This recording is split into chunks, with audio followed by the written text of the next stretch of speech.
Super Smash Bros. Melee came out at a time where the internet wasn't used as widely as it is now.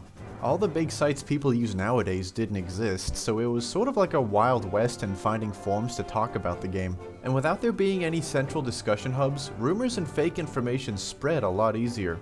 To the best of my knowledge, I don't believe a lot of Melee's hidden content was shown off before the game was released. This alone is a big contrast to modern Smash games, with new characters being announced through their own trailers. Imagine people's reactions if nobody knew that Snake and Sonic were in Brawl. You'd assume that was some sort of fake rumor like in Melee. Well, that's what it was like back then, because beyond the initial trailer, you didn't know who else could make an appearance. Characters, trophies, stuff that was either exclusive to Japan or wasn't even released yet. This subtle way of showing unfamiliar content to the player was straight up awesome, and I want to talk about Melee's biggest examples of doing this. Before the internet was as popular as it is now, it was sort of an age of discovery for Nintendo fans.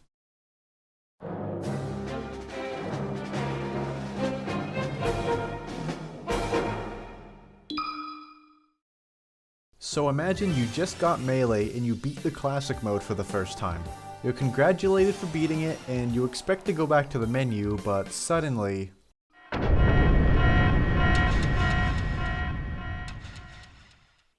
This gives me chills no matter what Smash game it is. You suddenly have to fight an unfamiliar opponent not knowing their moves and show that you're worthy of playing as them.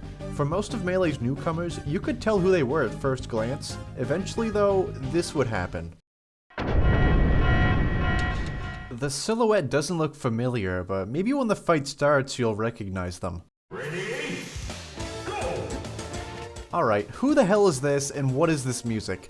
As a kid, I was confused and a little scared during this challenge, like I'm fighting someone beyond my knowledge or something, as stupid as it sounds. It's only after beating him that you're finally given some answers. Direct from Fire Emblem, it's Marth. I never heard of Fire Emblem back then, but that's because at the time the series was Japan exclusive. For most people, Marth was their first exposure to Fire Emblem, and it's thanks to him that the series is as well known as it is now. But we're back in 2001, so if you wanted to get more info on Marth, you'd have to get his trophy by playing through Classic Mode first. Alright, that's done. Time to learn more about him, I guess. Alright, this is getting ridiculous. Now you gotta fight someone who plays kinda similar to Marth and has the same music. Roy from Fire Emblem this time.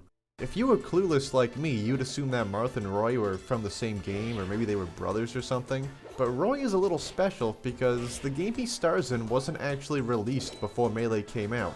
His first appearance was in this game, which is one hell of a way to advertise for it. I can't imagine what it was like for Japanese Fire Emblem fans to see an upcoming character in the best-selling GameCube game. The only way to learn about it was by reading his trophy. I think that's so cool.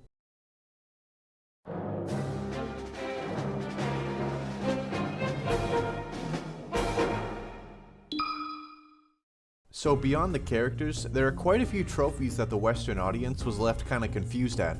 Most of them are from Japanese exclusive games like Doshin the Giant and whatever this anime girl is from. So quick edit. The series this girl is from just got remastered to the Switch, like earlier today, so I guess that answers that. Back to the video. But you got a couple trophies that are labeled top secret for some reason. It's weird because the Europe and North American releases of the game had a different design for the motion sensor bomb, one that was more based on GoldenEye 007. I never knew if they called it top secret as a reference or if they just couldn't say it for licensing reasons. Anyways, something that always caught my eye were the trophies that were labeled future release. One example is a little guy called Alpha, which ended up in the game Cubivore, that I never heard of before now. The remaining future release trophies show a few weird characters though. They're called Tom Nook, Mr. Rossetti, and a weird dog called Tota KK. Huh. Knowing how big Animal Crossing is now, it's pretty crazy to look back on when none of the characters were recognizable. Hell, KK Slider didn't even have a localized name yet, which gives you a sense of when this trophy was made. Some of these unlisted or unknown trophies went on to become something more recognizable overseas, but even so, it's nice to have these smaller titles get a little bit of appreciation. I could bring up smaller examples, but I think I've made my point. Melee was really special because of how little you knew when you first played it.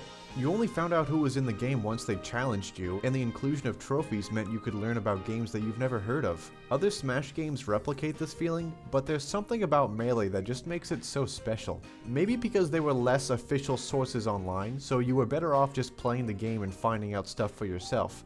Nowadays, people expect every new character to be extremely popular and highly requested. But if people had that mindset 20 years ago, we wouldn't have had Marth, Roy, Mr. Game & Watch, and others. I think people gotta have a different mindset when it comes to Smash Bros, and Melee gave me that new perspective. It's not about the most popular characters or the biggest names in gaming. It's a love letter to franchises big and small, and it's a way to introduce you to games that you've never played before.